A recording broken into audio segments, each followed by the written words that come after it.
இன்றைய எபிசோடுக்கான ப்ரோமோ என்ன அப்படின்றத பார்க்கலாம். மாயா சீனு இவங்க 2 பேரும் கதிரை தனியாக மீட் பண்ணுறாங்க. மாயா கதிர்கிட்ட கேட்குறாங்க, நீ வீட்டுக்கு வர்றேன்னு சொன்னியா? பெரியம்மா ரொம்ப எதிர்பார்ப்போட எல்லா விஷயத்தையும் செய்துட்ருக்காங்க, என்னாச்சு அப்படின்னு மாயா ஒரு பக்கம் கேட்குறாங்க.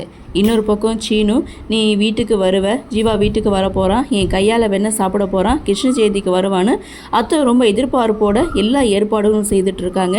நீ என்ன முடிவு பண்ணியிருக்கான்னு இங்கே சீனு ஒரு பக்கம் கேட்க, அப்போது மாயா சொல்கிறாங்க, நீ தானே சொன்ன இப்போ நான் தான் ஜீவான்னு வீட்டில் தெரியக்கூடாது, நான் நல்ல ஒரு பொசிஷனுக்கு வந்ததுக்கப்புறம் மாமா முன்னாடி வருவேன், தனாவை கூட்டிகிட்டு வந்து நான் அவங்க முன்னாடி வந்து நிற்பேன், அப்போ தான் அவங்களுக்கு பெருமையாக இருக்கணும், நீ தான் ஒரு முடிவெடுத்த, இப்போ இப்படி ஒரு விஷயத்த நீ சொல்லியிருக்க, அவங்க ரொம்ப வருத்தப்பட போகிறாங்கன்னு மாயா ஒரு பக்கம் சொல்ல, அந்த இடத்துல கதிர் சொல்கிறாங்க, ஸோ அத்தை ஜீவா மேலே எந்த அளவுக்கு பாசம் வச்சுருக்காங்கன்னு எனக்கு நல்லாவே புரியுது. ஸோ அவங்கள ஏமாற்றக்கூடாதுன்றதுக்காக, அவங்க வருத்தப்படக்கூடாதுன்றதுக்காக தான் நான் அவங்கக்கிட்ட இப்படி ஒரு விஷயத்த நான் சொன்னேன் அப்படின்னு சொல்லிட்டு, நம்ம மேலே அன்பு வச்சுருக்கவங்கள என்றைக்கும் கஷ்டப்படுத்தக்கூடாதுன்னு நான் நினைக்கிறேன்.